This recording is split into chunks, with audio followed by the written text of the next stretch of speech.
Kia ora, this is Bus Life, because we live in this bus here in Aotearoa, New Zealand.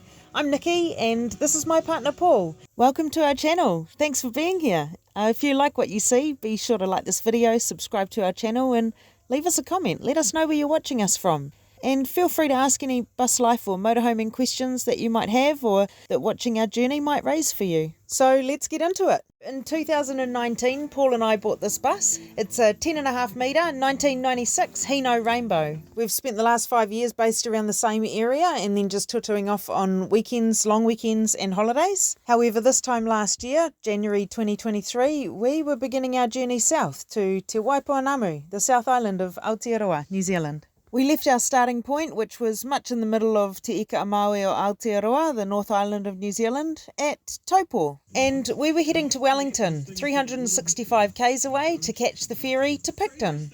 We had about 10 days to get there, so our first leg was just a short one, Taupo to Turangi. We'd been counting down and looking forward to this adventure for such a long time, so it was really exciting to be hitting the road and heading south. It was just an overnight stop in Turangi. We parked at the NZMCA park for the night and it cost us $10. You have to be a member of the NZMCA club to utilise their parks across the country, but we reckon for all the extra places you get to park, the membership fee is so worth it. Especially for the big rigs and large vehicles, because we need all the choices we can get. The next day was a Friday, we were up early, filled up with diesel and hit the road. Next stop, Taihape. It was a pretty wet day though, but we didn't let the wet weather dampen our spirits. So while we're en route to Taihape, let's talk about what we've done to prepare for this journey. So in the months leading up to us going away, we'd been busy. Mostly Paul, but I'm his assistant, I pass him the tools when he's under the bus or up a ladder. And I order all the parts, so I know you know just how important an assistant is. Anyway, we'd been busy. Look at this list. We managed to give the bus a full service, including a radiator flush, and we replaced some of the hoses. We also replaced the airbags and the shocks. We added 1,000 watts of solar, upgraded our batteries to lithium, and we upgraded our fridge from a 3-way to a digital compressor fridge, ultimately making our running costs much cheaper because the fridge was now powered purely by solar. So, as I said, we were on a high. We had been really looking forward to this, and there was this somewhat euphoric feeling. In Taihape, we stayed at the Gumtree Motorhome Park. It was $15 per night, and then it was extra $5 if you wanted power, and an extra $5 if you wanted to use their showers and toilets. And we stayed here for 2 nights. Taihape was a little bit of a rest stop for us, really. We did a little bit of washing and some shopping, had a little look around Taihape, and we just chilled, really. We had days to kill, so we were just hanging out in Taihape. On the Monday, we hit the road again, and this time we were heading for Foxton. In Foxton, we parked at the NZMCA park for $10 per night. Very basic facilities here, just fresh water, rubbish and a washing line. But it's gated and secure. This NZMCA park overlooks the racecourse, which is quite cool. You get to watch the horses training.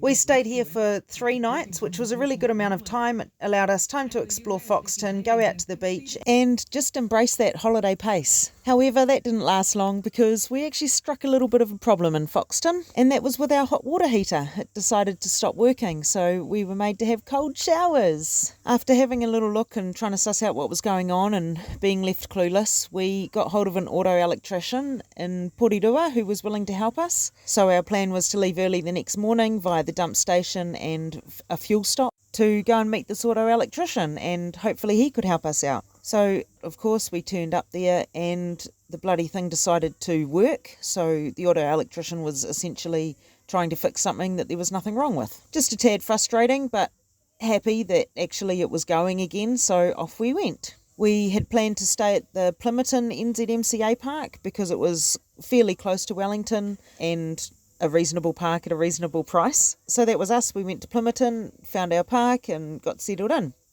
We had hot showers that night, and the next day we just did errands, really, got some washing done and bought some snacks for on the ferry and had a little explore around Plympton. That evening we went to put the water on and lo and behold, it didn't want to work again. What to do? Well, the auto electrician had suggested replacing the control box, so the next day, first thing in the morning, that was us. We were on the phone trying to locate one. Now, of course, that wasn't going to be as straightforward as it should be.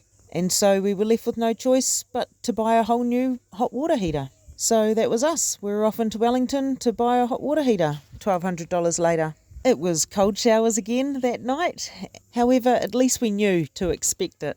The next day we were going to be on the ferry and we'd booked a cabin, and in the cabin you get a shower, so we just planned to have a shower on the ferry en route to Picton, and then we'd look to install our new hot water heater in the South Island. We were booked on an 8:15 ferry, so last check-in was at 7:15. We were so excited to be getting our bus on that ferry. We left pretty early. It was still dark actually when we left for the ferry. So we arrived at the ferry terminal nice and early and had a coffee before anybody else even got there. So the ferry cost us $570, and that was for a 10.5 metre bus, a small car and 2 people. We boarded separate. Paul took the bus and I took the car. We just thought having the car in tow could complicate things with manoeuvrability and stuff, so it was just easier to take them on separately. But of course that meant I didn't get to see the bus being driven onto the ferry, but seeing the bus on the boat was pretty cool. How close they park these heavy vehicles is insane. We had a good trip over. The sea was calm, except Fovo Strait, of course, and we officially arrived safe and sound in Te Waipounamu or Aotearoa, the South Island of New Zealand.